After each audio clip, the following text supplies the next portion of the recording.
Bonjour à tout le monde qui est avec nous aujourd'hui. On est super content de vous avoir.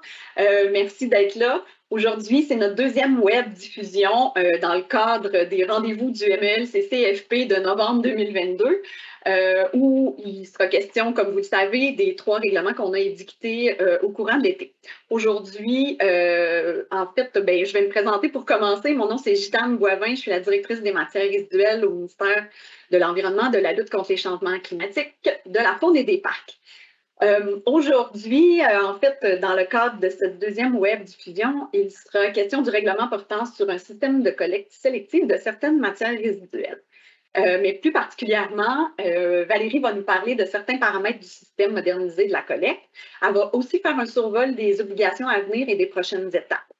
Pour faire une petite mise en bouche, la collecte sélective, tout le monde connaît ça, le bac bleu, tout le monde en a un, mais au cours des dernières années, on a vécu plusieurs situations problématiques, plusieurs crises, mais grâce à l'ensemble de la mobilisation des acteurs de la chaîne de valeur, on a pu, l'été dernier, édicter un règlement pour moderniser le système de collecte sélective. L'approche préconisée par la modification réglementaire, vous le savez, c'est une approche de responsabilité élargie des producteurs qui vise à responsabiliser les entreprises à l'origine de la mise en marché des contenants, des emballages, des imprimés, d'élaborer et de mettre en œuvre et de soutenir financièrement le nouveau système modernisé de collecte sélective.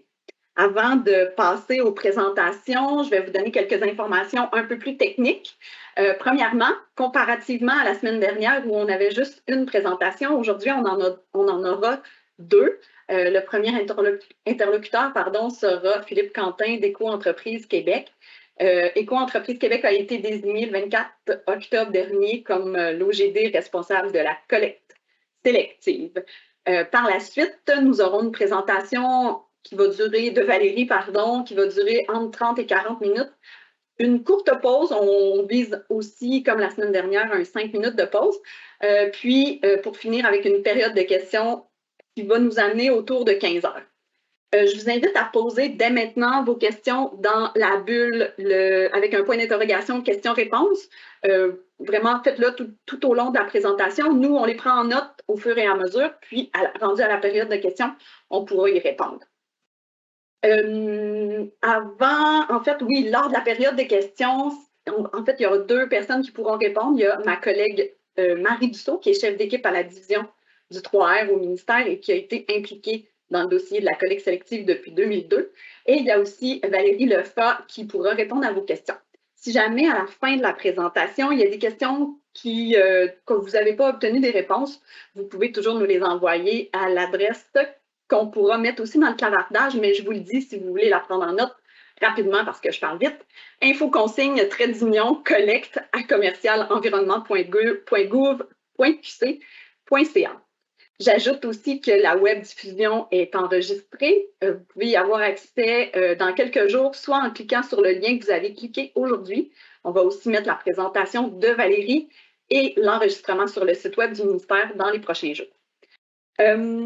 Ensuite, je suis rendue à passer la parole à Philippe d'Éco-Entreprise Québec, qui va prendre la parole, comme je vous disais, quelques minutes. Pour présenter un peu plus Philippe, il est vice-président Affaires publiques et relations gouvernementales chez Éco-Entreprise Québec. Il est responsable notamment de la mobilisation des parties prenantes, des partenariats corporatifs, ainsi que de l'équipe de communication. Il a dédié la majeure partie de la dernière décennie au projet de responsabilité élargie des producteurs pour les contenants, les emballages, les imprimés, les électroniques, les électroménagers et autres produits de consommation en soutenant, entre autres, le développement et l'optimisation d'organisations, de politiques et de la logistique de recyclage au Canada. Philippe, à toi la parole. Merci beaucoup, Gitane. Bien, d'abord, en partant, je tiens à mentionner à quel point Éco-Entreprise de Québec est vraiment très fier de la désignation qu'on a reçue il y a maintenant un peu plus de 2 semaines, qui concrétise vraiment le changement de rôle qu'on souhaitait depuis de nombreuses années. Puis, donc, on existe depuis environ une quinzaine d'années déjà. On était surtout dédié à financer le service de collecte sélective des municipalités, donc avec le régime de compensation. Et donc, on voudrait surtout remercier les 1800 entreprises qui nous ont appuyés dans le processus de notre demande de désignation au cours des derniers mois. Donc, comme je mentionnais tantôt, pour rappel historique, là, depuis 2005, on représente les entreprises dans leur responsabilité financière dans le cadre du régime de compensation des coûts qui sont liés à la collecte sélective et qui sont déclarés par les municipalités. Puis, autant ce système-là pouvait fonctionner pour plusieurs éléments, il y avait très peu ou pas de contrôle pour les entreprises qui devaient financer le système et très peu aussi de liens directement pour éco-entreprises avec les acteurs de la chaîne de valeur. Donc, la vision d'ensemble dans ce système-là était très difficile. Et à partir de 2025, les producteurs vont être pleinement responsables donc des contenants, emballages et imprimés qu'ils mettent en marché selon un modèle de responsabilité élargie des producteurs où tous les acteurs de la chaîne de valeur vont avoir ce lien contractuel direct avec IAQ. Donc, autant les organismes municipaux, les communautés autochtones, les centres de tri, les recycleurs et les conditionneurs. Puis cette vue d'ensemble-là, au niveau des liens d'affaires directs, va permettre de communiquer aux citoyens les résultats du système, puis d'aller au-delà des initiatives qu'on concentrait beaucoup sur les gestes de tri jusqu'à présent. Et donc, on espère que ça va pouvoir grandement augmenter la confiance envers ce système. Comme mentionnait Gitane tantôt, il y a eu quand même plusieurs petites crises au cours des dernières années dans le système de collecte sélective au Québec.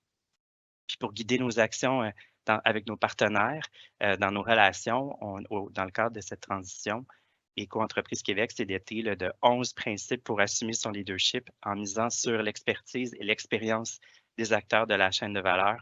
Je ne vais pas les nommer, mais vous pouvez voir ceux qui sont à l'écran pour vous donner une idée un peu des types de relations qu'on pourrait avoir avec vous si vous êtes parmi nos futurs partenaires, dans les gens qu'on a dans l'audience aujourd'hui. Et pour pouvoir faire ça aussi, on veut pouvoir beaucoup travailler au niveau de la transparence. Donc, vous voyez, pour la période de transition, Éco-entreprise Québec s'est doté d'une structure de concertation qui agit comme le cœur de son approche de mobilisation des parties prenantes.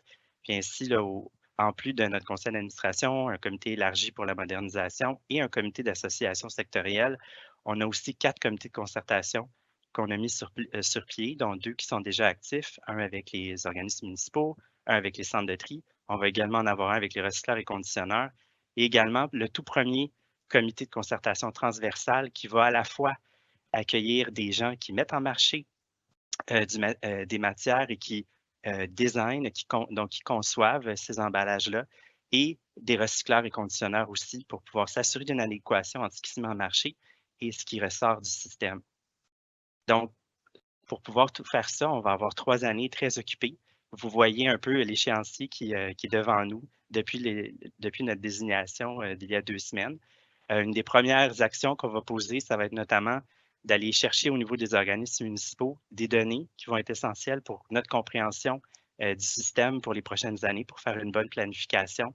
Donc, si vous êtes un organisme municipal, vous êtes une communauté autochtone, vous allez entendre parler de nous dans les prochains jours avec donc une demande de partage de données pour nous aider là-dessus. Puis vous voyez par la suite que l'année 2023, l'année 2024, c'est des années qui vont être très, très chargées afin de pouvoir s'assurer d'avoir une implémentation complète de la REP collecte sélective à partir de 2025. Je vais m'arrêter ici. Je vous invite à communiquer avec nous si vous avez des questions.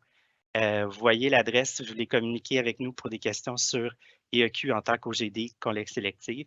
Et si vous avez des questions plus au niveau des demandes médias, vous avez également une adresse pour communiquer avec nous. Puis je veux remercier le MLCCFP d'avoir pris quelques instants pour nous donner la possibilité de discuter directement avec vous aujourd'hui. Donc, au plaisir d'avoir des relations d'affaires avec vous dans les prochaines années. Super, merci beaucoup Philippe, très apprécié. Je vois qu'on a déjà mis aussi les adresses d'Éco-entreprise Québec dans le clavardage, le question-réponse si vous voulez envoyer des questions directement à Éco-entreprise Québec. Alors, nous sommes maintenant rendus à la présentation de Valérie. Valérie est détentrice d'un baccalauréat en économie et en politique de l'Université Laval et d'une maîtrise en environnement de l'Université de Sherbrooke. Elle travaille à la direction des matières résiduelles depuis près de 15 ans, où elle est notamment responsable du régime de compensation de la collecte sélective et responsable de la modernisation de la collecte sélective. Valérie, voilà, c'est à ton tour, je te passe la parole. Merci beaucoup, Gitane. Donc, bonjour tout le monde. Bienvenue à la présentation des paramètres du système modernisé de collecte sélective, survol des obligations et prochaines étapes. Donc, voici le plan de la présentation aujourd'hui. Essentiellement, on va faire, c'est ça, un bref survol des obligations, des prochaines étapes à court terme. Donc, on ne couvrira pas l'entièreté du règlement aujourd'hui. Pour avoir une idée là, de l'ensemble du règlement, on vous invite là, à consulter la présentation PowerPoint qui est déjà en ligne sur le site web du ministère et on a mis aussi les liens là, pour y accéder là, à la fin de la présentation. Donc, un petit rappel pour ceux qui sont peut-être moins familiarisés avec le processus qui a mené à cette réforme. Donc, au niveau des travaux préparatoires qui ont mené à la modernisation de la collecte sélective, il y a eu des travaux de concertation de 2020 à 2021, donc 4 groupes de travail qui regroupaient l'ensemble des parties prenantes avec 3 sous-groupes de travail pour traiter des enjeux plus spécifiques. Et on a également il y a eu plusieurs rencontres bilatérales à la direction des matières résiduelles avec notamment les producteurs, les organismes municipaux, les communautés autochtones, des fournisseurs de services, des centres de tri, des conditionneurs recycleurs. Et en parallèle, on a eu les travaux législatifs qui se sont déroulés en même temps en 2020-2021, donc dépôt du projet de loi 65 en 2020 pour avoir les pouvoirs habilitants nécessaires pour réglementer en matière de REP pour la collecte sélective et la consigne. Il y a eu des consultations particulières en 2020 également ou pardon, on a eu plusieurs dizaines de mémoires qui ont été analysées, qui ont permis là, de mener aux travaux qu'on met en place présentement et l'adoption et la sanction là, de la loi modifiant principalement la loi sur la qualité de l'environnement en matière de consigne et de collecte sélective là, en mars 2021. Suite à l'adoption de la loi, donc, on a eu des travaux réglementaires en 2021 et 2022 qui ont mené au règlement qui encadre la modernisation de la collecte sélective. Il y a eu une consultation publique entre janvier et mars 2022. Et en parallèle, on a également modifié le règlement qui encadre le régime de compensation là, pour venir notamment amoindrir l'impact de la transition des contrats municipaux pour les organismes municipaux. On va pouvoir y revenir brièvement un peu plus tard. Donc, il y a eu une consultation publique également là, pour ce règlement-là au début de l'année 2022. Au niveau de la modernisation de la collecte sélective selon une approche de responsabilité élargie des producteurs, la REP, qu'est-ce que c'est? Donc, ça vise à confier la gestion en fin de vie des produits visés aux personnes qui sont à l'origine de la mise en marché des matières visées, en l'occurrence des contenants, des emballages et des imprimés. Donc, c'est une approche réglementaire qui vise à imposer, je peux dire, des résultats, des obligations de résultats avec une flexibilité dans les moyens pour les atteindre à l'intérieur d'un cadre réglementaire minimal. Donc, ça contribue, pardon, à la réduction et la source. Ça permet de favoriser notamment l'éco-conception des produits, étant donné là, que les producteurs devront financer le système qui sera mis en place en fonction non seulement des quantités de matière qu'ils mettent en marché, mais également en fonction de l'impact de ces produits-là sur l'environnement, de l'éco-conception de ceux-ci, le contenu recyclé de ces produits et leur compatibilité avec le système de collecte sélective en place. Ça permet également un meilleur encadrement de la chaîne de valeur, l'établissement de partenariats avec les acteurs concernés, comme Philippe vous l'a mentionné tout à l'heure, et on pourra y revenir le plus en détail également. Ça favorise évidemment la circularité des produits où on impose des objectifs de valorisation, de recyclage aux entreprises et à l'OGD.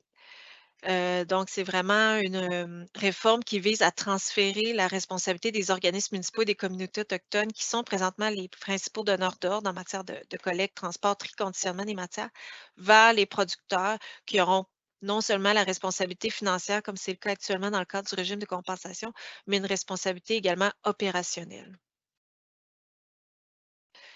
Au niveau des paramètres du système modernisé de collecte sélective et survol des obligations, donc vous avez ici la structure du règlement qui a été édicté à l'été dernier. Donc, le règlement est constitué de 7 chapitres. Le cœur du règlement se trouve au chapitre 2 et 3. Donc, au chapitre 2, vous avez les obligations des producteurs, des entreprises qui mettent en marché des contenants, des emballages et des imprimés. Et au chapitre 3, ce sont les responsabilités et les obligations de l'organisme de gestion qui a été désigné par Recyc Québec là, pour représenter les producteurs et agir en leur nom. Donc, qui sont les producteurs qui sont visés par le règlement? Il y a 3 possibilités, en fait, pour le résumer simplement. En premier, il peut y avoir les propriétaires, les utilisateurs de marques de commerce ou de nom. les premiers fournisseurs au Québec, notamment des propriétaires de bannières ou d'autres types de regroupements d'entreprises et les sites web transactionnels. Donc, l'idée, c'est de toujours viser la personne qui est le plus en amont de la chaîne de valeur. Donc, le règlement assujettit en premier lieu les producteurs, c'est-à-dire les propriétaires ou utilisateurs de marques de commerce ou d'un nom, s'ils ont une place d'affaires au Québec et qu'ils commercialisent là, des contenants, des emballages ou des imprimés qui sont visés par le règlement. Ensuite, si ces détenteurs de marques n'ont pas de place d'affaires au Québec, le règlement vient assujettir le premier fournisseur du produit au Québec. Donc, non seulement lorsque le détenteur de marque n'est pas au Québec, mais aussi lorsque le produit est acquis de l'extérieur du Québec en vue de le commercialiser, de le mettre en marché ou de le distribuer autrement. Et aussi, lorsque un produit est mis en marché sans marque de commerce, à ce moment-là, c'est le premier fournisseur qui est visé également. Pour ce qui est des produits acquis de l'extérieur du Québec par une personne pour son propre usage, donc par exemple un particulier qui acquiert un produit via une plateforme transactionnelle qui provient de l'extérieur du Québec et est acheminé directement chez lui pour son propre usage, on vient viser le gestionnaire, le propriétaire du site web transactionnel. Donc ça, c'est une nouveauté. euh, qui a été mis aussi dans le règlement, qui vous a été présenté là, la semaine dernière, le RRVPE. Donc, les obligations des producteurs. Donc, le règlement est fait en sorte que les obligations incombent en premier lieu individuellement aux producteurs et aux entreprises qui mettent en marché les matières visées. Par la suite, la majorité des obligations prévues aux producteurs sont transférées à l'organisme de gestion désigné au chapitre 3 qui devra agir là, en lieu et place des producteurs. Donc, comme Gitane vous l'a dit tout à l'heure et Philippe, le 24 octobre 2022, Recyc Québec a désigné Éco-entreprise Québec pour être l'organisme de gestion désigné pour mettre en place le système modernisé de collecte sélective pour pour les 5 prochaines années, donc jusqu'au 24 octobre 2027 précisément. Donc, en tant qu'OGD et EQ, Éco-entreprise Québec va devenir le principal donneur d'ordre en matière de collecte sélective. Donc, malgré que la responsabilité revient principalement à l'OGD, les producteurs vont quand même avoir certaines obligations à l'intérieur du règlement, notamment de devenir membre de l'OGD au plus tard le 28 février prochain, le 28 février 2023, donc au plus tard à la fin du 4e mois qui suit la désignation de l'OGD. Ils vont devoir également transmettre certaines informations à l'OGD une fois qu'ils seront membres de celui-ci et évidemment de verser à l'OGD les contributions qui vont être nécessaires au financement du système et qui devront être éco-modulés, là, comme on en parlait tout à l'heure. Au niveau des matières visées, actuellement, dans la collecte sélective municipale, les contenants emballages et imprimés visés par le régime, il y en a certains qui ne sont pas acceptés dans la collecte sélective municipale ou seulement acceptés sur certains territoires, alors que dans d'autres cas, ils ne sont pas acceptés. Ce qui est envisagé, ce qui est prévu dans le règlement pour le système modernisé de collecte sélective, c'est que l'ensemble des matières visées devront être acceptées dans le système dans un horizon de 9 ans, donc au plus tard d'ici 2031. En plus des contenants emballages imprimés et journaux qui sont visés actuellement par le régime de compensation, le règlement pour la modernisation de la collecte sélective vient viser de nouveaux contenants emballages, notamment des contenants emballages qui servent à présenter ou à supporter des produits, par exemple des crochets, des cintres, les produits qui servent à la préparation ou à la consommation d'un produit alimentaire, par exemple des ustensiles ou des pailles à usage unique, qu'ils soient en plastique, en bambou, peu importe la matière, ils sont visés par le règlement et les imprimés d'une durée de vie de moins de 5 ans. On pense notamment au guide de l'auto, guide des vins, guide de type routard, des manuels scolaires de référence. Donc, ce sont des matières qui seront visées par le règlement, qui prévoit par contre une gradation là, dans le temps des matières qui devront être acceptées dans le système de collecte sélective. Par contre, si au moment de l'entrée en vigueur du règlement, une des matières dont l'entrée en vigueur qui devrait être acceptée un peu plus tard dans le système, si une de ces matières-là est déjà acceptée par un organisme municipal sur un territoire donné, l'OGD devra les accepter là, dès l'amorce du système modernisé de collecte sélective de manière à maintenir les acquis. Donc, on a vu rapidement là, les obligations des producteurs, qui sont les producteurs, quelles sont les matières visées. Maintenant, au niveau des obligations de l'OGD, qui sera responsable d'élaborer, de mettre en œuvre et de soutenir financièrement le système modernisé de collecte sélective. Il y en a quelques-unes, on en a résumé quelques-unes ici. Donc, ils vont devenir, comme je le disais tout à l'heure, le principal donneur d'ordre et seront responsables donc de conclure des contrats pour la fourniture des services de proximité, donc tout ce qui est collecte, transport, service aux citoyens et de proposer ces partenariats-là aux organismes municipaux et de conclure des contrats également avec différents fournisseurs de services pour la prise en charge des matières. Il va devoir également, l'OGD, atteindre des taux de performance prescrits, assurer la traçabilité des matières jusqu'à leur destination finale sur l'ensemble de la chaîne de valeur, de déployer des activités d'information, de sensibilisation, d'éducation, de réaliser des activités de recherche et développement, de débouchés locaux, d'innovation technologique, de meilleures pratiques, mettre en place des comités de suivi regroupant l'ensemble des parties prenantes, convenir d'un mécanisme d'arrimage des systèmes consignes collecte sélective avec l'OGD consigne et évidemment rendre compte au gouvernement, à Recyc Québec et au ministre des performances atteintes par le système dans le cadre de rapports annuels de bilan quinquennaux. Au niveau des rôles et des responsabilités des différentes parties prenantes, c'est une question qui revient souvent, donc on trouvait important de faire un bref survol. Donc, le ministère de l'Environnement, de la lutte contre les changements climatiques, la faune et des parcs s'occupe des travaux législatifs et réglementaires, des modifications réglementaires si jamais il venait à y en avoir, de l'interprétation des différents articles du règlement et du contrôle de l'application du règlement via le BEC, qui est le Bureau d'expertise en contrôle. Le Recyc Québec, pour sa part, principalement responsable de la désignation des organismes de gestion désignés et du suivi des systèmes, donc l'analyse de la reddition de comptes transmis par l'OGD, retour auprès de l'OGD sur la reddition de comptes transmise et rapport au ministre. Ensuite, Éco-entreprise Québec, qui a été désigné comme étant l'OGD et responsable du volet opérationnel et financier du système modernisé de collecte sélective. Donc, il devra, comme je le disais tout à l'heure, conclure des contrats avec les différentes parties prenantes qui pourront agir à titre de fournisseurs de services de l'OGD, donc autant les organismes municipaux pour les services de proximité que les collecteurs, les transporteurs, les centres de tri, les conditionneurs, les recycleurs. Les organismes municipaux qui auront conclu des contrats avec l'OGD pour la fourniture des services de proximité pourront par la suite, s'ils le souhaitent, aller en appel d'offres pour octroyer un contrat de collecte-transport à un fournisseur de services, mais qui devra être conforme à l'entente qui aura été prévue au préalable, convenue avec l'OGD. On va y revenir un petit peu plus tard. On voulait en glisser quand même un petit mot ici. Pour ce qui est des ICI, les industries, commerces, institutions, les établissements de consommation sur place sans service aux tables, donc essentiellement la restauration rapide, les propriétaires et gestionnaires d'immeubles multilogements et de condos ont certaines obligations et font partie du système qui devra être mis en place. Donc, elles vont devoir être desservies par l'OGD. Ils vont devoir également participer au système qui sera mis en place par l'OGD. Dans certains cas, ils vont être tenus également de mettre à la disposition de leur clientèle ou de leurs occupants des bacs de récupération. Donc, on va y revenir également un petit peu plus tard. Et enfin, les comités de suivi, comme son nom l'indique, ils vont avoir un rôle de suivi du système mis en place et regroupent l'ensemble des parties prenantes. Au niveau justement de ces comités de suivi, donc il devra y en avoir 2 qui seront mis en place au plus tard en 2025 par l'OGD. Donc, un pour le service de proximité, collecte, transport, service aux citoyens, et un pour la prise en charge des matières, tri, conditionnement et valorisation essentiellement. Donc, vous avez ici la composition minimale là, de chacun des comités qui regroupe des représentants des différentes parties prenantes. Donc, les 2 comités ont le mandat de suivre la mise en œuvre et la gestion du système, d'identifier et de signaler à l'OGD les enjeux qui pourraient survenir et de recommander des pistes de solutions. L'OGD sera tenu par la suite d'y donner suite aux enjeux, de transmettre au comité sur demande toute information dont il a besoin. Minimalement, à tous les 5 ans, l'OGD devra également consulter les groupes environnementaux et les consommateurs afin de leur présenter les développements, les développements du système de collecte sélective et recueillir leurs commentaires et recommandations.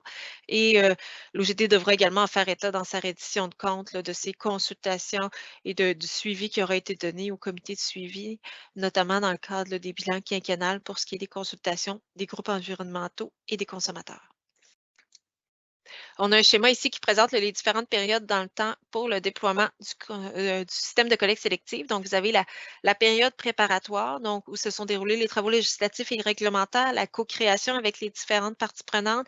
Et la période préparatoire s'est donc terminée le 24 octobre dernier avec la désignation de l'OGD. Donc, la désignation de l'OGD marque le début de la période transitoire qui va s'étaler jusqu'au 31 décembre 2024, date à laquelle le régime de compensation sera abrogé et que l'ensemble des contrats municipaux de collecte sélective devraient avoir transité dans le nouveau système, sous réserve de quelques contrats qui pourront se poursuivre au-delà du 31 décembre 2024. On va pouvoir y revenir. Vous avez ensuite les prochaines étapes du déploiement du système modernisé de collecte sélective pour les prochains mois. On va y revenir également un petit peu plus tard. On va maintenant aborder le volet service de proximité du système modernisé de collecte sélective, c'est-à-dire la fourniture des services de collecte, transport, service aux citoyens. Par collecte transport, on inclut notamment une partie du transbordement. Par service aux citoyens, on peut penser aux activités d'information, sensibilisation, éducation, notamment des patrouilles vertes et la gestion des plaintes. Le volet prise en charge va ensuite être abordé. Pour ce qui est du service de proximité, donc l'OGD, comme on le disait tout à l'heure, va être tenu d'entreprendre des démarches auprès des organismes municipaux. Par organisme municipal, on entend également communauté autochtone.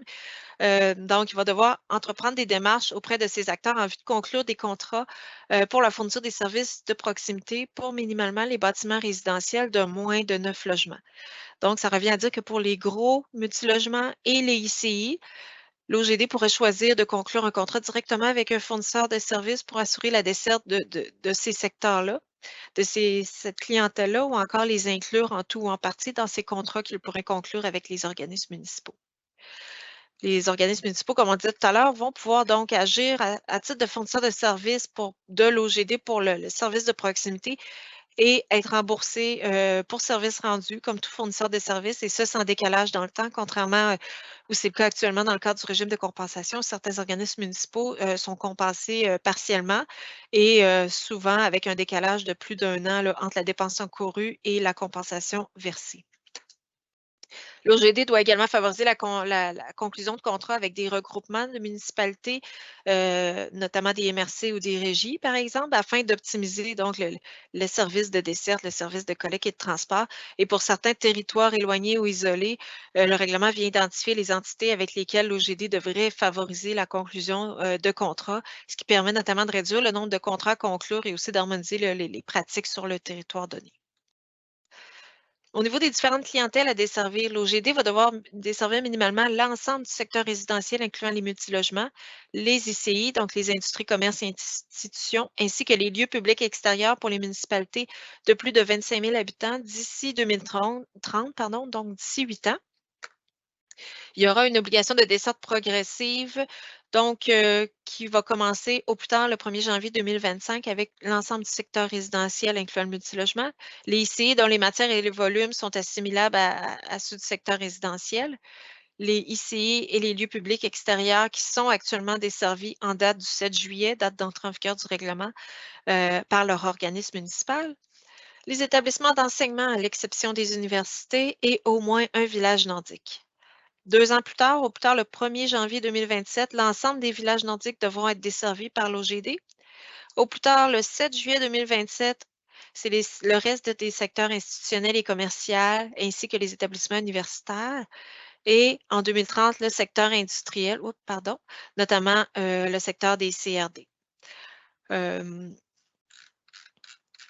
Je voulais vous glisser un mot également sur les lieux publics extérieurs qui ne sont pas actuellement desservis par leur organisme municipal en date du 7 juillet. L'OGD va être tenu de soumettre à RC Québec et au ministre un plan de desserte des lieux publics extérieurs des municipalités de plus de 25 000 habitants au plus tard en octobre 2025, donc au plus tard dans 3 ans. Et il aura 3 ans de plus pour s'assurer la desserte de l'ensemble de ces lieux publics extérieurs. Donc au plus tard le 24 octobre exactement 2028. Au niveau du maintien des acquis, donc pour éviter de régresser par rapport au niveau de service qui est actuellement offert là, par les différents organismes municipaux, on en a parlé, mais ce n'est pas mauvais de le rappeler, là, le règlement prévoit que l'OGD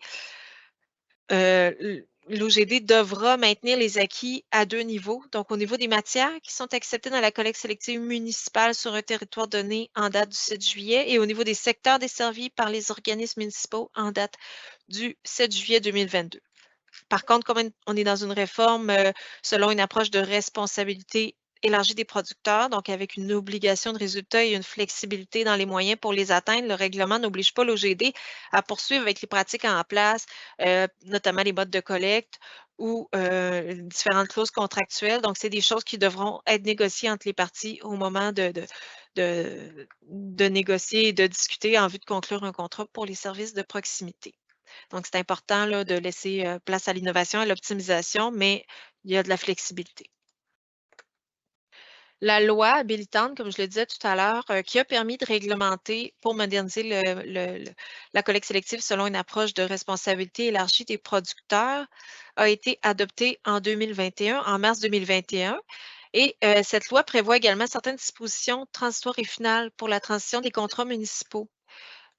L'article 18, notamment, vient prévoir que les contrats municipaux qui visent en tout ou en partie à fournir des services de collecte sélective qui auront été octroyés après le 24 septembre 2020, donc après la date de présentation du projet de loi, devront prendre fin au plus tard le 31 décembre 2024.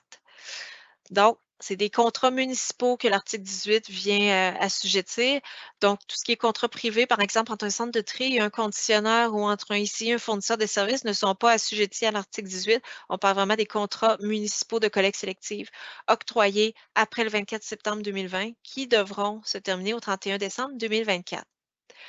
Pour ce qui est par contre des contrats qui combinent à la fois plusieurs collectes, par exemple une collecte d'ordures ménagères et une collecte de contenants d'emballage imprimés journaux, ils pourront être amendés de manière à retirer la portion collecte sélective du contrat et le contrat amendé qui va devenir en quelque sorte un nouveau contrat pourra, lui, se poursuivre au-delà du 31 décembre 2024. Pour les organismes municipaux qui seraient dans l'obligation d'octroyer d'ici le 31 décembre 2024 un contrat de collecte sélective de courte durée, donc les coûts sont potentiellement plus élevés. On est venu également, comme on le disait au début, modifier le règlement sur la compensation de manière à prévoir la compensation des surcoûts pour les contrats qui prennent effet après le 31 décembre 2022, donc pour les contrats de courte durée de 24 mois et moins. Donc, pour les contrats, que ce soit des contrats de collecte-transport, tri-conditionnement ou collecte-transport, tri-conditionnement qui ne pourront pas se poursuivre au-delà du 31 décembre 2024, le règlement prévoit qu'au plus tard le 7 mars 2023, donc au plus tard 8 mois suivant l'entrée en vigueur du règlement, l'OGD va devoir entreprendre des démarches auprès des organismes municipaux et des communautés autochtones en vue de conclure des contrats pour la fourniture des services de proximité, toujours pour les bâtiments résidentiels de moins de 9 logements. Les parties ont 6 mois pour convenir de ce contrat. S'il n'y a aucune entente qui est signée au 7 septembre 2023, les parties peuvent aller en médiation d'une durée maximale de 2 mois, mais ils peuvent aller en médiation à n'importe quel moment entre le 7 mars 2023 et le 7 septembre 2023. Si, par exemple, au plus tard, le 7 novembre 2023, les parties en arrivent à un contrat pour la fourniture des services de proximité, comme on le disait, l'organisme municipal pourrait, lui, aller en appel d'offres pour conclure un contrat pour la fourniture des services de collecte-transport dont les termes devront être conformes à ce qui aurait été convenu au préalable avec l'OGD, qui est responsable de l'ensemble du système de collecte sélective, qui est imputable et redevable des taux de performance atteints. Il pourrait aussi aller en régie interne si c'est convenu entre les parties. Donc, tout ça, c'est de la flexibilité qui est laissée à l'intérieur du règlement pour la négociation entre les parties. Si par contre, au 7 novembre 2023, toujours les parties n'en sont pas arrivées à une entente, l'entière responsabilité du service de proximité et de la prise en charge des matières, mais l'ensemble de la responsabilité de la collecte et le transport revient à l'OGD sur le territoire donné. Pour les territoires où une partie ou la totalité des services de collecte sélective sont offerts en régie interne ou pour les territoires où il n'y a pas actuellement de collecte sélective de fait, le règlement prévoit le même processus pour convenir d'un contrat avec les organismes municipaux pour la fourniture des services de proximité pour les bâtiments résidentiels de moins de 9 logements. Par contre, l'OGD est tenu d'entreprendre les démarches auprès des organismes municipaux et des communautés autochtones, non pas en mars, mais au plus tard le 30 juin 2023, donc il y a un petit peu plus de temps pour ceux-là. Pour les contrats qui auraient été octroyés avant le 24 septembre 2020, qui portent en tout ou en partie sur la collecte sélective, la loi habilitante adoptée en mars 2021 à l'article 17 prévoit que ces contrats vont pouvoir se poursuivre jusqu'à leur terme. Si toutefois, ils ont été octroyés avant le 24 septembre 2020, mais que l'échéance n'excède pas le 31 décembre 2024, ils pourront être renouvelés, mais ne pourront pas dépasser la date du 31 décembre 2024. Donc, les contrats qui ont été octroyés avant et que l'échéance est au-delà du 31 décembre 2024, ceux-là vont pouvoir se poursuivre. Donc, l'OGD va toutefois devoir entreprendre des démarches au plus tard le 30 juin 2023 en vue de conclure pour ces organismes concernés-là, soit un contrat qui vise la compensation des coûts à compter du 1er janvier 2025, étant donné qu'il n'y aura plus de régime de compensation à partir du 31 décembre 2024, ou conclure un contrat qui vise à résilier le contrat municipal et dans ce cas-là, les pénalités et les autres frais liés à la résiliation seraient à la charge des producteurs. Si les parties n'arrivent pas à s'entendre dans les délais prévus au règlement, les parties doivent aller en médiation d'une durée maximale de 2 mois.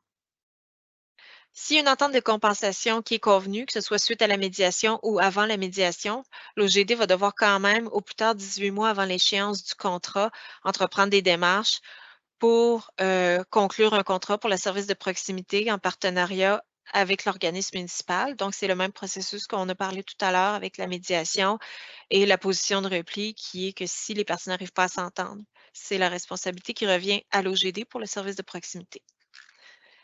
S'il y a une entente de résiliation qui est convenue entre les parties, au plus tard 18 mois avant que la résiliation prenne effet, l'OGD devra entreprendre les mêmes démarches pour proposer un partenariat à l'organisme municipal pour le service de proximité dans le système modernisé de collecte sélective.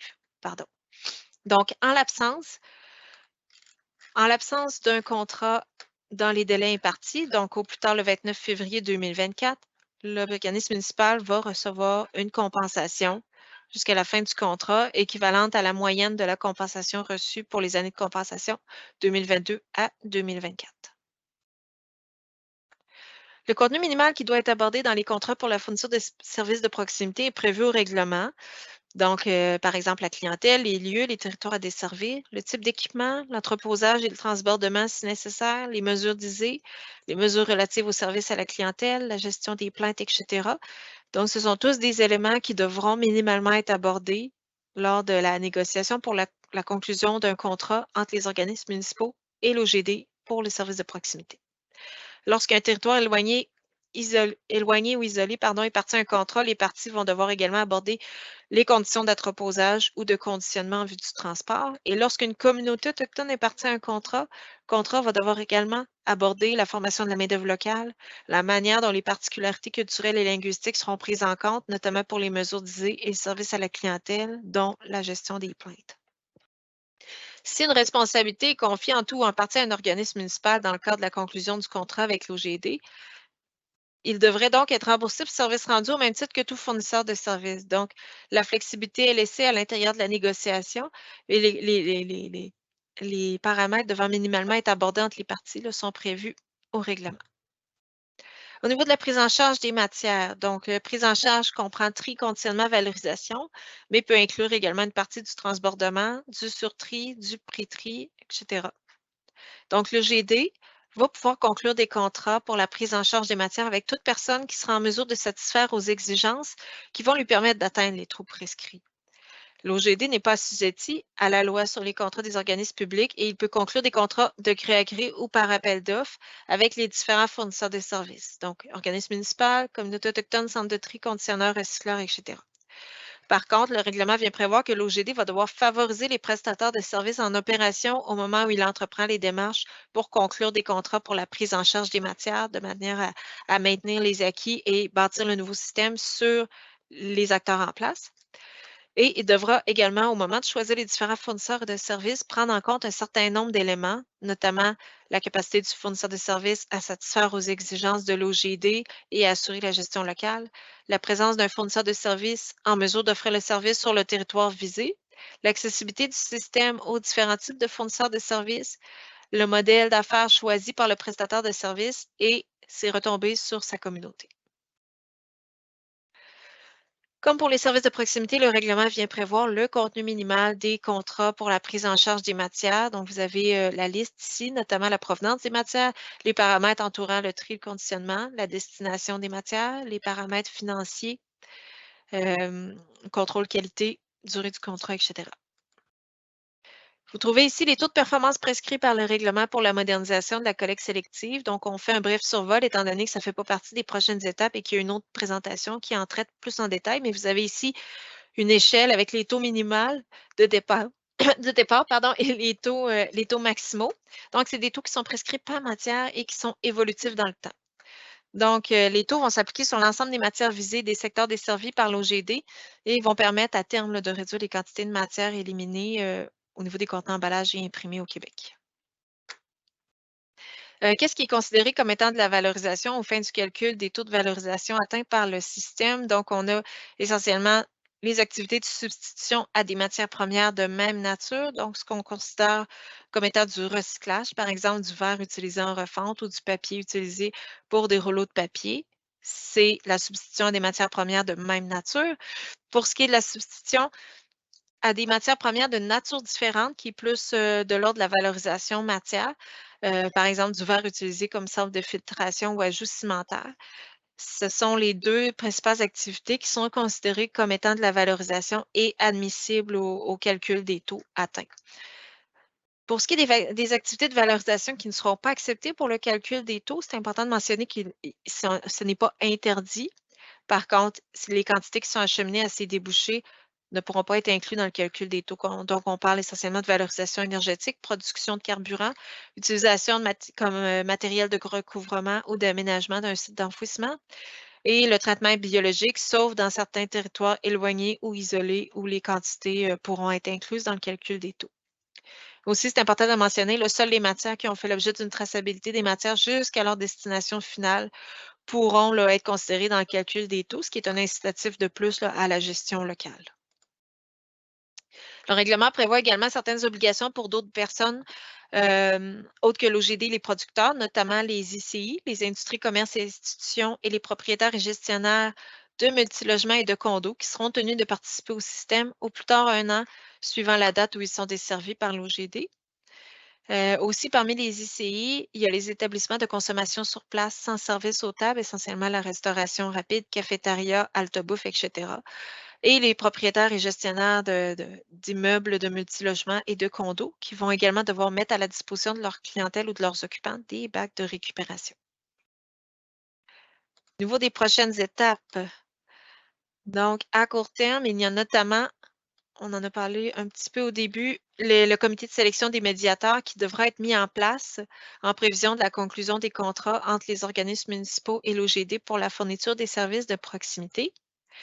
Donc, le comité de sélection des médiateurs doit être formé au plus tard le 24 novembre 2022. Donc, c'est très, très bientôt, au plus tard 30 jours, donc, ce qui suit la désignation de l'OGD. Ce comité-là doit être composé de 2 membres de l'OGD et de 2 personnes choisies par l'Union des municipalités du Québec et la Fédération québécoise des municipalités et qui a pour mandat de dresser une liste de 20 médiateurs accrédités par un organisme reconnu par le ministère de la Justice du Québec au plus tard 3 mois suivant la formation du comité. Donc, si le comité est formé le 24 novembre 2022, la liste de 20 médiateurs devra être dressée au plus tard le 24 février 2023. Parmi les organismes accréditeurs reconnus par le ministère de la Justice du Québec, on retrouve notamment le Barreau du Québec, la Chambre des notaires du Québec et l'Ordre des comptables professionnels agréés du Québec.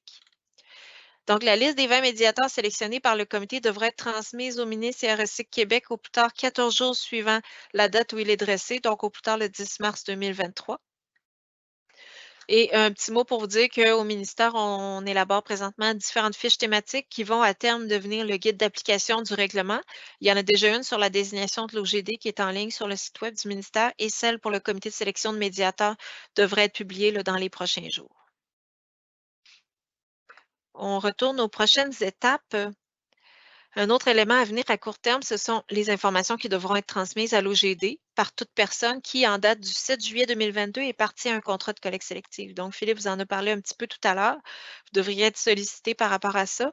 Donc, au plus tard le 24 décembre prochain, au plus tard 2 mois suivant la désignation de l'OGD, les parties qui sont parties à un contrat de collecte sélective, donc autant les organismes municipaux que les différents fournisseurs de services, centres de tri, conditionneurs, recycleurs et les ICI devront transmettre certaines informations à l'OGD relativement à ces contrats. Donc, vous avez les éléments ici qui sont prévus au règlement.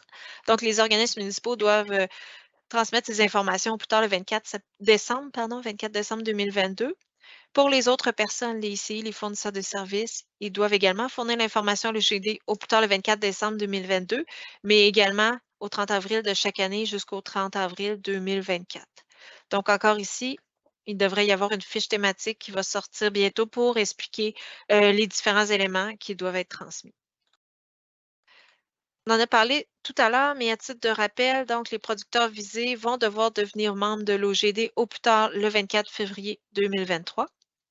Pour les organismes municipaux dont les contrats se terminent au plus tard le 31 décembre 2024, l'OGD va devoir entreprendre les démarches auprès de ceux-là au plus tard le 7 mars en vue de conclure des contrats pour la fourniture des services de proximité. Et pour les organismes municipaux dont les contrats vont pouvoir se poursuivre au-delà du 31 décembre 2024, l'OGD va devoir entreprendre les démarches auprès de vous au plus tard le 30 juin 2023 en vue de conclure soit une entente de compensation ou une entente de résiliation. Voilà, ça fait le tour de la présentation. Donc, on vous rappelle qu'il y a une autre présentation qui est disponible sur le site web du ministère qui fait un survol de l'ensemble des obligations du règlement. Donc, vous avez le lien juste ici. Il y a également une ligne du temps qui permet de bien visualiser la plupart des délais prévus au règlement. Et vous avez notre adresse courriel info-consigne@environnement.gouv.qc.ca si vous avez des questions, notamment au niveau de l'interprétation des différentes dispositions du règlement et des obligations qui en découlent. N'hésitez pas à contacter l'équipe consigne et collecte sélective à la direction des métiers résiduels. Donc, je vous remercie beaucoup et il nous fera plaisir de vous répondre, à vos questions après la courte pause. Super, merci beaucoup Valérie. C'est très, très éclairant. Beaucoup de matériel à réfléchir. Ça va sûrement susciter des questionnements. D'ailleurs, en parlant de questionnements, on en a plusieurs qui sont entrés dans le clavardage. C'est super. Je vous invite à continuer à nous écrire vos questions pendant la pause. Fait qu'on est rendu justement à la pause. Je pense qu'on pourrait prendre 5 minutes pour se garder un maximum de temps pour les questions pour se rendre jusqu'à 15 h. Donc, il est 14h15. On se revoit à 14h20, 14h21 pour la période de questions. Merci beaucoup tout le monde. À tout de suite. Rebonjour tout le monde. Je crois que c'est correct. Oui, on est revenu. Super. Alors, rebonjour tout le monde. On est rendu à la période des questions maintenant. On devrait se rendre à peu près vers 15 h, dépendamment de la quantité de questions qu'on reçoit. Alors, je vais poser les questions à haute voix et puis probablement en alternance, mais aussi peut-être dépendamment du sujet de la question, je vais transférer la question à Valérie ou à Marie. Il est possible qu'on donne une seule réponse à des questions similaires dans un objectif d'être optimal en termes de couvrir le plus large possible en termes de questions. Alors, j'y vais. Laissez-moi juste aller au bon endroit. La première question, tiens, ça va être pour Marie, qui n'a pas pris la parole encore. La question concerne les activités d'information, sensibilisation et éducation.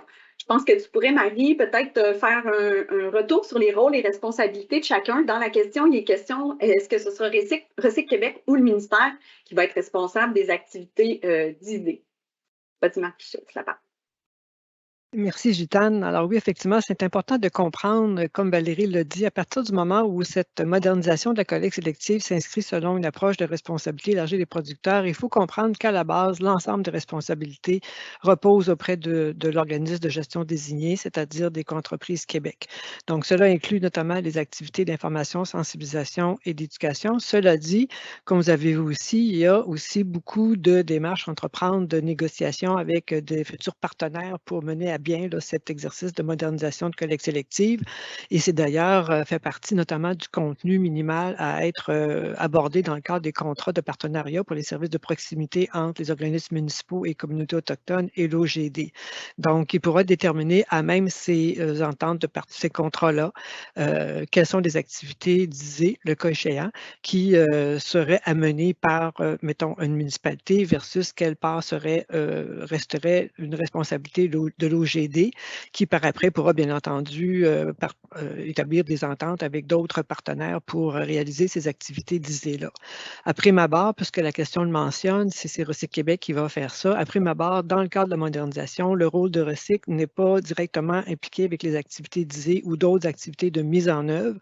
Le rôle de Recycle est essentiellement de désigner les organismes et d'assurer le suivi des programmes, notamment l'analyse du rapport annuel.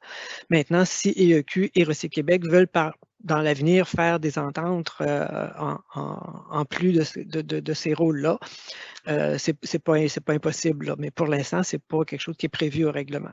Donc, que ce soit pour l'ISée ou que ce soit pour d'autres activités qui vont contribuer à la mise en œuvre de ce système-là, c'est vraiment à déterminer entre les éventuels partenaires. Merci beaucoup, Marie. La question suivante sera destinée à Valérie.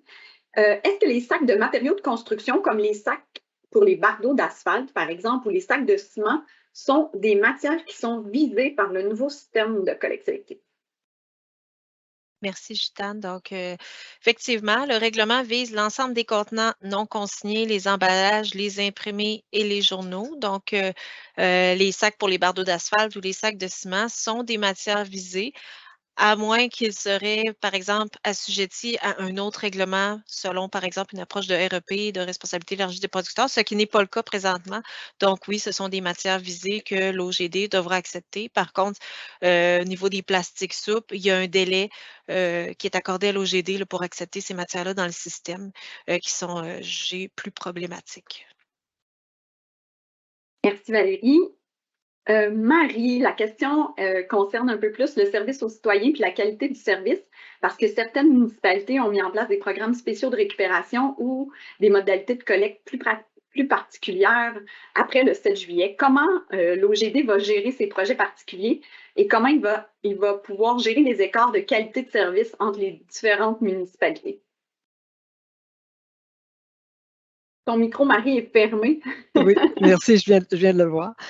Désolée. Alors oui, ça recoupe un peu la question que j'ai répondu précédemment, mais ça couvre un peu plus large. Alors, ce qu'il faut bien comprendre, ça Valérie l'a bien expliqué, je vous invite éventuellement à revenir à voir la présentation pour bien le comprendre, c'est que le règlement, c'est plus un projet, le règlement prévoit effectivement que ce qui devrait être mis en place et ce qui devrait être contenu dans les ententes entre les organismes municipaux et l'OGD doivent protéger les acquis. Mais les acquis en termes de quelles sont les matières déjà récupérées, quelles sont les clientèles déjà desservies. Maintenant, pour ce qui est des moyens à utiliser pour desservir ces clientèles-là et récupérer ces matières-là, effectivement, ça sera déterminé dans le cadre des ententes de partenariat. Donc, si par exemple, là, je ne sais pas exactement à quel service exactement la personne réfère, mais on sait par exemple qu'il y a plusieurs municipalités qui ont mis en place, par exemple, des systèmes de conteneurs pour récupérer les contenants de verre. Alors, si ces conteneurs-là vont être maintenus ou pas, ça devra être établi dans l'entente de partenariat entre la municipalité et l'OGD. Pour ce qui est de la desserte, ben là, Valérie l'a dit aussi, minimalement, dans ces contrats-là, au départ, on devra desservir tout le secteur résidentiel, incluant les multilogements de 9 unités ou moins. Pour ce qui est des plus grands ou d'autres ICI qui sont déjà desservis, qui devra maintenir un service pour maintenir des acquis, ça pourra être soit prévu dans l'entente de partenariat entre l'organisme municipal ou l'OGD, comme ça pourra être pris en charge carrément par l'OGD avec d'autres fournisseurs de services. Alors, il y a énormément de flexibilité. Et effectivement, cette flexibilité-là est importante, je réponds à une autre partie de la question, pour tenir compte de quelle est la situation actuelle dans chacune des municipalités ou dans chaque regroupement municipal. Et à partir de là, comment est-ce qu'on évolue, comment on fait évoluer ce service-là pour justement arriver à une meilleure harmonisation à l'ensemble du Québec et pour que l'organisme de gestion désigné puisse aussi atteindre les taux prescrits qui sont globalement pour le Québec et non pas par municipalité. Super, merci. Valérie, ça va être à ton tour. Est-ce qu'un OBNL, un organisme à but non lucratif, qui publie du matériel d'information ou des rapports, est considéré comme un producteur? Effectivement, le règlement désigne les producteurs comme étant toute personne qui commercialise, met en marché ou distribue autrement au Québec des contenants, des emballages ou des imprimés. Donc, ça peut être une entreprise, ça peut être un OBNL. À partir du moment où il y a un contenant, un emballage, un imprimé qui est mis en marché, par exemple, des rapports ici que vous donnez comme exemple, du matériel d'information, des enveloppes, des dépliants, se sont considérés comme étant des imprimés et à ce titre, vous seriez un producteur visé par le règlement tenu de devenir membre de l'OGD, de lui transmettre certaines informations et de contribuer au financement du système. Merci Valérie. La prochaine question est pour Marie. Il est question du fédéral dans cette question-là. Si des matières constituées de plastique compostable ou dégradable seront bannies en 2023, mais qui devraient être acceptées en janvier 2031 dans la collecte sélective, est-ce que ça veut dire que l'encadrement des produits à usage unique devront changer afin de les autoriser et comment est-ce prévu? Effectivement, il y a peut-être un peu de confusion entre le fédéral et le provincial dans cette question-là. Alors, effectivement, le gouvernement fédéral a annoncé un bannissement de certains produits à usage unique à compter de 2023, notamment des pailles, certains ustensiles, certains plastiques dits problématiques, et ils réfèrent notamment au polystyrène. Ceci étant dit, ça n'empêche pas que nous, dans notre modernisation de la collecte sélective, on est venu viser certains produits à usage unique similaires, mais on a, contrairement au bannissement du fédéral qui ne vise que les produits constitués de plastique, nous, ça pourrait être des produits constitués de d'autres matières que le plastique. Par exemple, si les pailles en plastique sont bannies à compter 2023, mais qu'il y a des restaurants, par exemple, qui utilisent des pailles en carton, mais la paille en carton, elle va être visée par notre système de modernisation de la collecte sélective. Donc, nous, on n'est pas limité aux éléments, aux produits à usage unique en plastique. On couvre tous les types de matières. Donc, si effectivement un produit à usage unique en plastique est banni, bien, on n'en retrouvera plus, donc il ne sera pas visé dans le sens qu'en principe, il ne sera plus sur le marché. Mais si c'est un même produit à usage unique, mais fait d'une autre matière, il va être couvert par la modernisation. Merci, Marie. Valérie, à ton tour, on parle peut-être de maintien des acquis dans cette question-là. Il y a présentement une entreprise qui offre un service de collecte de carton dans les ICI pour en faire la revente. Est-ce que ce service pourra être maintenu? En fait, ce service pourra être maintenu, mais pas nécessairement dans la forme actuelle, étant donné que c'est l'OGD qui va être responsable d'assurer la collecte, le transport, le tri, conditionnement, la valorisation des matières. Donc, c'est l'OGD qui va devoir conclure les contrats avec les différents fournisseurs de services, notamment des collecteurs, pour les matières qu'il est tenu de récupérer. Donc, à ce moment-là, il devrait y avoir une entente entre l'OGD et les entreprises récupérateurs pour s'intégrer à l'intérieur du système modernisé de collecte sélective. Parfait, merci. Marie, ce sera à ton tour. On a peut-être question de traçabilité dans celle-là. Comment assurera-t-on que la matière collectée soit réellement recyclée et retournée dans l'économie et ne finira pas dans l'environnement? Oui, et effectivement, c'est une bonne question, et je pense que c'est un des points forts de la modernisation de la collecte sélective, c'est qu'on va venir dorénavant encadrer la gestion des matières sur toute la chaîne de valeur jusqu'aux destinations finales des différentes matières. Ce qui n'est malheureusement pas le cas présentement où l'information est très parcellaire et elle n'est pas nécessairement non plus vérifiée. Alors, dans le nouveau système, effectivement, l'OGD devra s'assurer que tous ses fournisseurs de services lui donnent l'information nécessaire pour assurer la traçabilité des différentes matières. Alors, c'est à partir du moment où elle est collectée jusqu'à temps qu'elle soit réutilisée dans un processus de fabrication. Donc, ça passe à travers le centre de tri, le conditionneur et possiblement d'autres étapes là, selon les matières. Donc, les endroits, par exemple, on va venir calculer le taux de valorisation, vous avez peut-être vu dans le tableau, là, pour les premières années jusqu'en 2028, si ma mémoire est bonne, le taux de valorisation va se calculer à la sortie du centre de tri. L'idée est de laisser quand même un peu de temps au système de prendre une certaine maturité. Donc, effectivement, on va calculer un taux de valorisation qui ne tiendra pas compte justement des rejets du centre de tri. Donc, ça va vraiment être axé au moins sur les matières qui vont aller à une prochaine étape de conditionnement, éventuellement de recyclage. Par contre, à compter de 2028, le taux de valorisation va être calculé à la sortie des conditionneurs. Donc, on sait très bien que parfois, les ballots qui sortent d'un centre de tri, qui s'en vont chez le conditionneur, contiennent encore des contaminants qui vont être rejetés. Donc, éventuellement, le taux de valorisation va se calculer sur les quantités qui sortent des conditionneurs et qui sont acheminées justement à une utilisation, donc à une forme de recyclage ou autre forme de valorisation, ce qui va nous permettre effectivement d'avoir vraiment une meilleure idée de où les matières se retrouvent et comme l'organisme devra performer, on devrait avoir une amélioration quand même substantielle des quantités réellement valorisées. Parfait, merci. Une autre question qui est peut-être axée sur le rôle et responsabilité. Qui sera l'administrateur des contrats de collecte sélective? Ici, c'est la ville, dans le cas de cette personne-là, qui offre le service à l'ensemble des unités d'occupation. Elle a des 8 logements ou moins, mais aussi des 9 logements ou plus. Donc, qui va être l'administrateur des contrats? Merci, Gitane. Donc, c'est ça, il faut comprendre que c'est une REP. Donc, c'est vraiment les producteurs via l'OGD qui vont être responsables de l'ensemble du système et qui vont devenir les donneurs d'ordre. Et dans une approche de REP, c'est une obligation de résultat avec une flexibilité dans les moyens. Donc, cette flexibilité-là est nécessaire, comme Marie l'expliquait, pour les différentes situations sur les différents territoires des organismes municipaux. Mais on peut comprendre que ça amène plusieurs questions. Mais dans ce cas-ci, pour répondre directement, l'OGD, en fait, va pouvoir conclure des contrats avec les organismes municipaux pour la fourniture des services de proximité pour les bâtiments résidentiels de moins de 9 logements, donc les unifamiliales, les petits multilogements, mais le règlement n'oblige pas que les deux parties conviennent d'une entente. Donc, l'OGD est tenu de proposer et de convenir, si possible, avec les organismes municipaux, d'offrir du moins le partenariat en premier, mais on ne fait pas obliger dans un règlement deux parties à s'entendre. Mais donc voilà, si une entente est convenue entre l'OGD et l'organisme municipal pourrait très bien aller en appel d'offres, comme je l'expliquais tout à l'heure, pour donner le contrat de collecte et de transport des multilogements dont il est question ici là, à un fournisseur de services.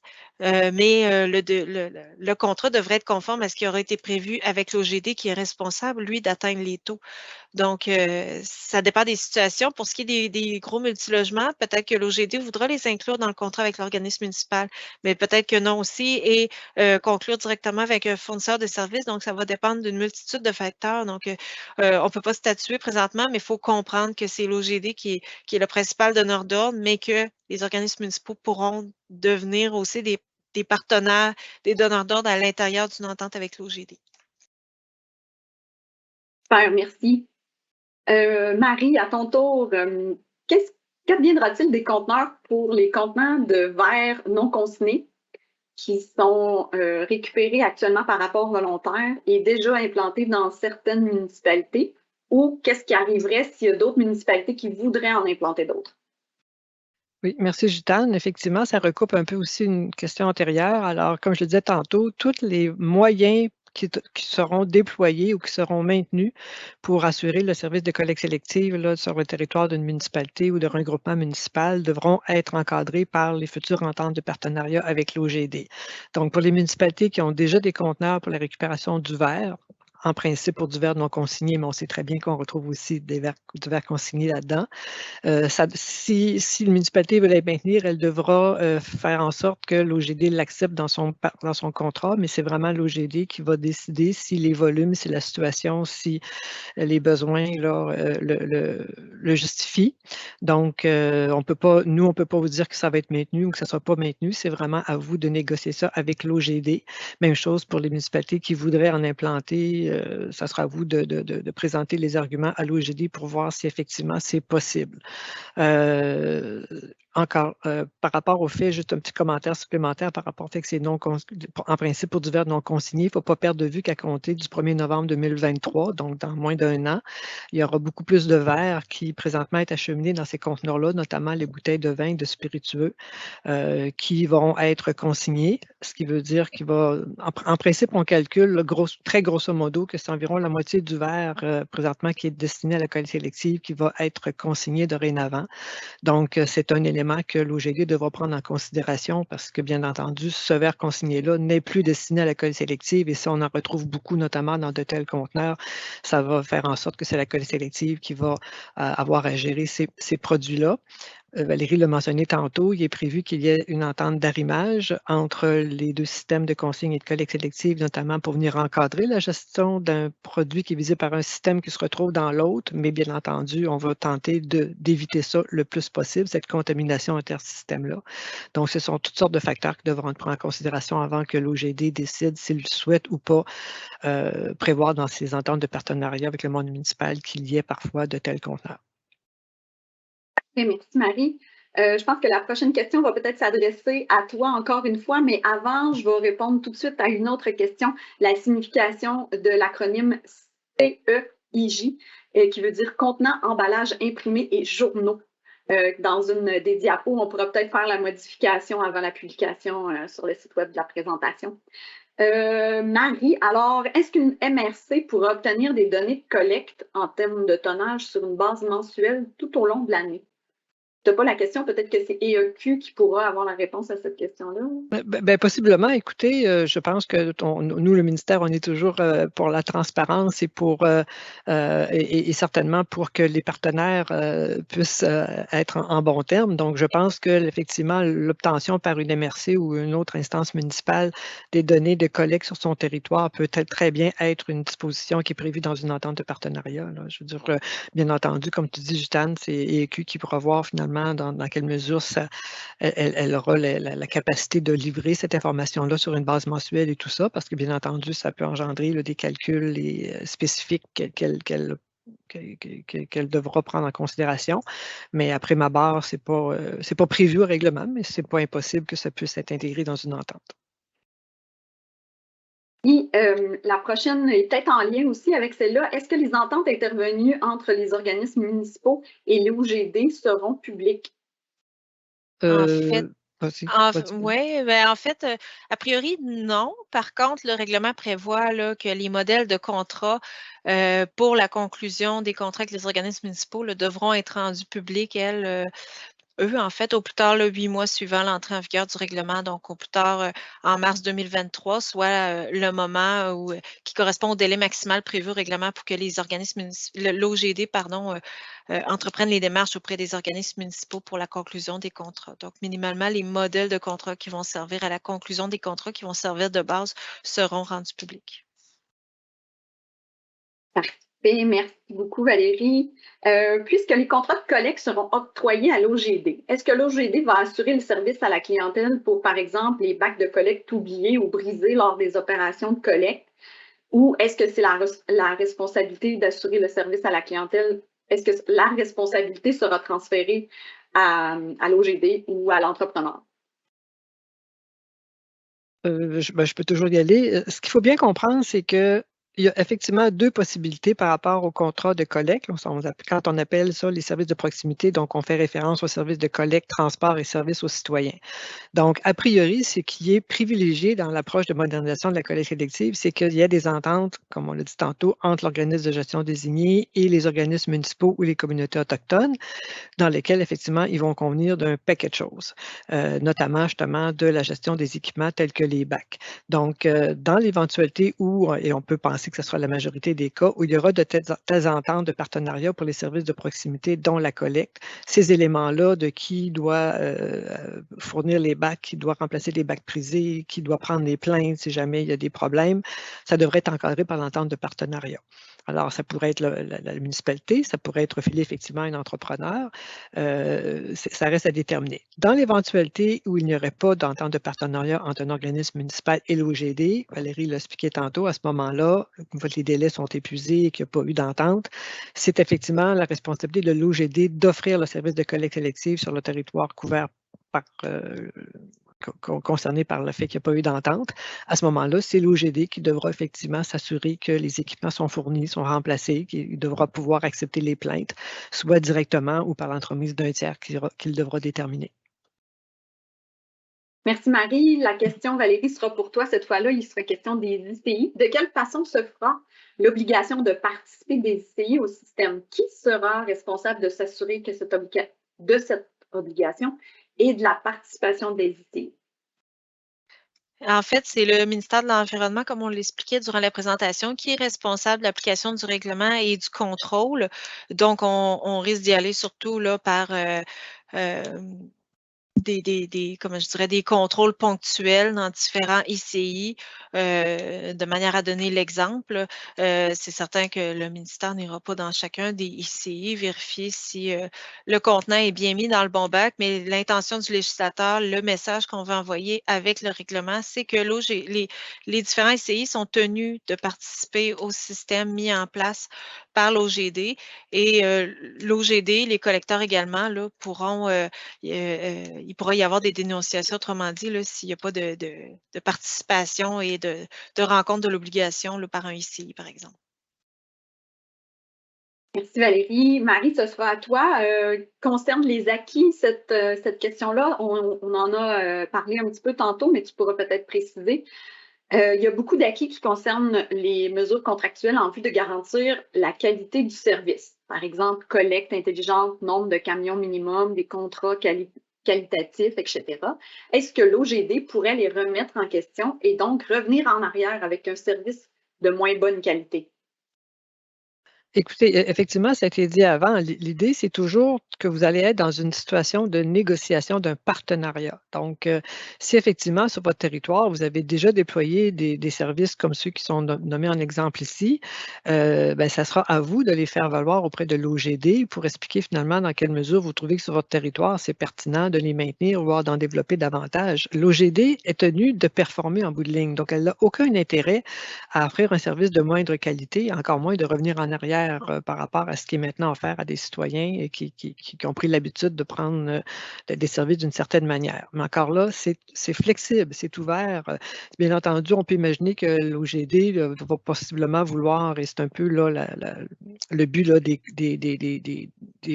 contrats types là, dont Valérie parlait tantôt qui vont être rendus publics, d'essayer peut-être par genre de type de municipalité ou taille de municipalité d'avoir des dispositions contractuelles, si on peut dire, relativement uniformes, mais à partir de ça, après ça, on peut l'adapter selon chaque municipalité ou chaque regroupement municipal. Donc, si votre municipalité, vous avez effectivement adhéré à des nouveaux types de services et que ça va bien, ça sera à vous de les faire valoir et de tenter d'inclure ça dans votre futur contrat. Alors, je pense que l'OGD va surtout être ouvert à innover justement pour assurer une meilleure performance et une meilleure qualité du service. Parfait, merci Marie. Je vais peut-être te passer la parole pour celle-là aussi. Ça concerne l'arrimage entre les deux systèmes. Qu'est-ce qui arrive si un produit risque, en fait, il y a un risque qui soit assujetti à la consigne élargie et à la collecte sélective? En fait, ce risque-là existe, mais de façon très temporaire, parce qu'à partir du moment, le règlement sur la collecte sélective vient dire clairement qu'à partir du moment où un produit, donc si on parle d'un contenant, un emballage, est visé par un autre système, notamment de consigne, il n'est plus visé par la collecte sélective. Donc, à partir du 1er novembre 2023, en principe, les entreprises qui présentement déclarent déjà dans le régime de compensation parce qu'ils mettent en marché des contenants de boissons tels qu'une bouteille de vin ou une bouteille d'eau, à partir du 1er novembre 2023, n'auront plus à déclarer ces contenants-là qui auront été mis en marché à la collecte sélective, ils devront le faire au système de consigne. Par contre, ce qu'il ne faut pas perdre de vue, c'est que dans l'actuel régime de compensation de la collecte sélective municipale, compensation des municipalités, les versements sont faits, je peux dire, avec une année de décalage. Donc, en 2023, EEQ va chercher les sommes pour compenser les coûts municipaux de 2022. Donc, pendant cette année de transition, c'est possible effectivement qu'un même producteur qui est présentement visé par la collecte sélective et qui dans le futur sera visé par la consigne pourrait avoir à déclarer un même produit à deux organismes, mais c'est vraiment juste pour cette année-là de chevauchement. Merci. Valérie, je vais te passer cette question-là. On a un exemple bien précis, mais qui pourrait peut-être être élargi à les municipalités qui veulent innover un peu plus dans certains aspects. Je te lis la question. La pollution visuelle des bacs est un enjeu dans notre municipalité car nous sommes dans un tissu urbain fortement densifié.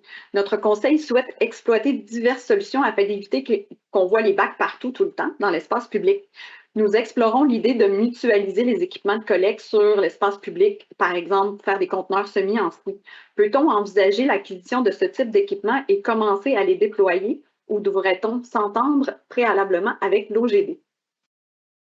Effectivement, comme l'OGD est dorénavant responsable du système modernisé de collecte sélective, là, bien qu'on comprend que les contrats dans les faits n'ont pas encore transité dans le nouveau système, c'est fortement recommandé, voire important que vous vous arrimez et discutez de ces éléments-là avec l'OGD, notamment dans la conclusion là, des contrats pour la fourniture de services de proximité qui peut inclure les lieux publics extérieurs municipaux pour les municipalités de plus de 25 000 habitants là, dès maintenant si ces lieux publics-là sont déjà desservis en date du 7 juillet. Pour ceux qui ne sont pas desservis, pour qui concernent les municipalités de plus de 25 000 habitants, l'OGD va devoir soumettre un plan de desserte, mais un peu plus tard, donc en 2025, et un déploiement en 2028. Mais dans tous les cas, c'est recommandé d'aller échanger avec l'OGD sur ces questions-là, qui va être responsable et qui a la vision d'ensemble pour le territoire de la province.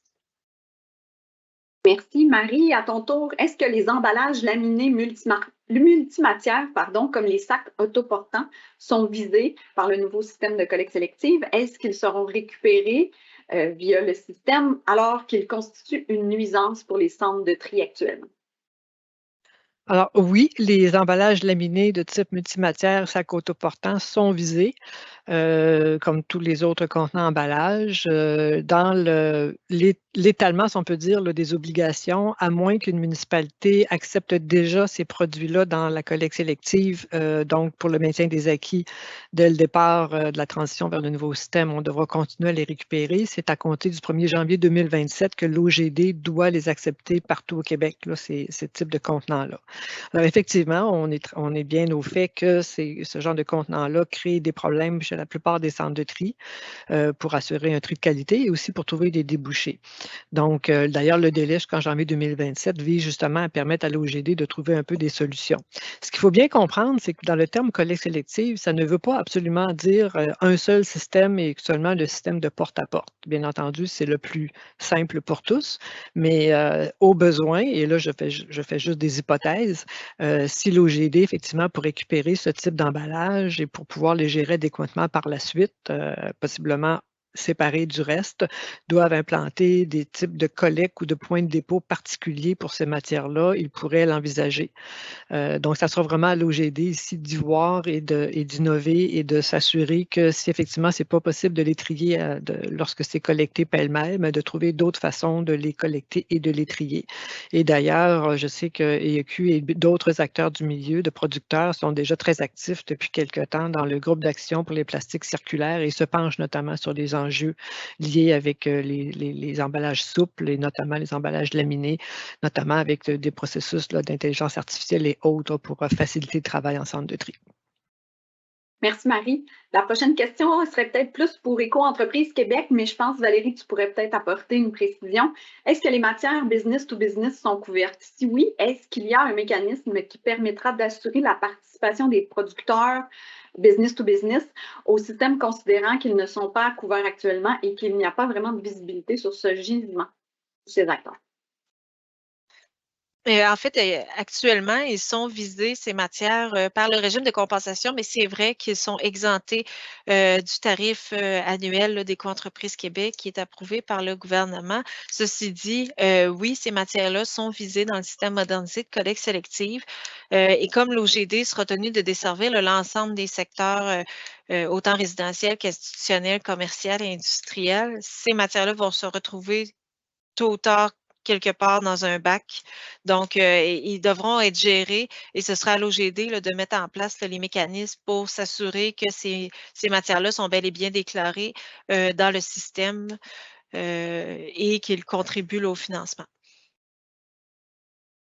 Valérie, Marie, à ton tour, est-il prévu d'inclure des médiateurs autochtones ou des intervenants au fait du contexte et des principes de gouvernance des Premières Nations dans la liste des médiateurs?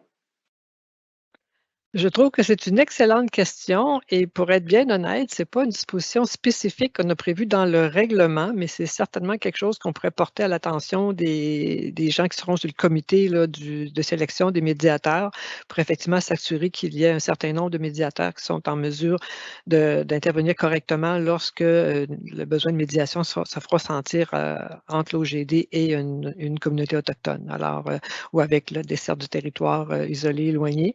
Effectivement, alors ce n'est pas explicitement prévu comme tel, mais ce n'est pas exclu.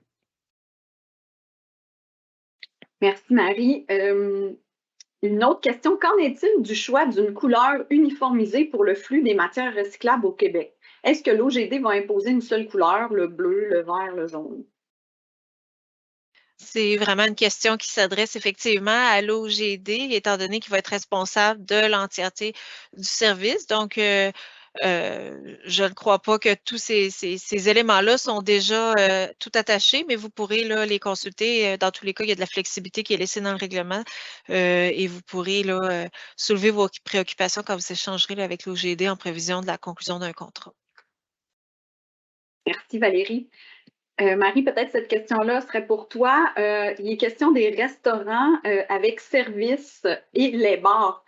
La question, c'est est-ce qu'il y aura une REP applicable? Mais en fait, peut-être que tu peux parler de comment la collecte sélective sera déployée dans ces ICI-là, par exemple. Oui, bien, effectivement, l'étalement dans le temps pour la desserte là, de l'ensemble du territoire et des différents générateurs de type de contenants emballage imprimés. Comme on dit, on commence par le secteur résidentiel et ensuite de ça, les commerces, institutions et éventuellement l'ensemble de l'industriel. Donc, les restaurants avec services inclus, les bars, vont tomber dans la partie commerce, institutions, donc dans la deuxième phase. Et effectivement, je sais qu'il y a quelques libellés dans la présentation là, qui laissent entendre que c'est sans service aux tables, là, mais ne sont pas, les restaurants avec service et les bars ne sont pas exclus là, de la modernisation là, de la collecte sélective et devront être desservis là, dans le cadre de cette modernisation-là.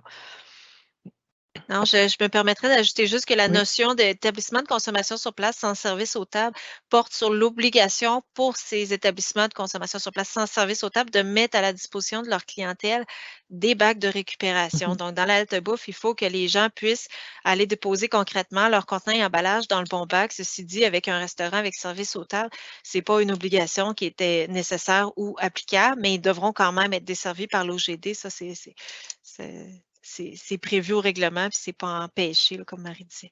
C'est ça. Et ils devront participer au système comme l'ensemble des ICI. Exactement, oui. Super, merci mesdames. On a répondu à plus d'une trentaine de questions. Ça fait quand même le tour globalement des questions qu'on a reçues. En fait, j'aimerais ça vous remercier de votre présence. Tout le monde qui était là aujourd'hui. On avait plus de 400 personnes avec nous, près de 450 personnes tantôt avec nous. Merci beaucoup. Merci Valérie. Merci Marie. Merci aussi à Philippe qui était là plus au début de la présentation. En fait, je vous rappelle que la présentation va être disponible sur le site web du ministère dans les prochains jours, mais vous pouvez aussi cliquer sur le lien d'aujourd'hui. Ça va vous amener à la présentation. Aussi, dans les prochains jours, là, il y a une petite manipulation avant de pouvoir la rendre disponible. Mais avant de vous laisser filer pour le reste de votre journée, je vous rappelle que demain, c'est notre dernier rendez-vous des rendez-vous de novembre du MELCCFP. Il sera question du système modernisé de consigne. Alors, c'est à la même heure, 13h30 demain. Fait que ceux que ça intéresse, vous êtes les bienvenus. Merci beaucoup à tous les autres, puis bonne fin de journée.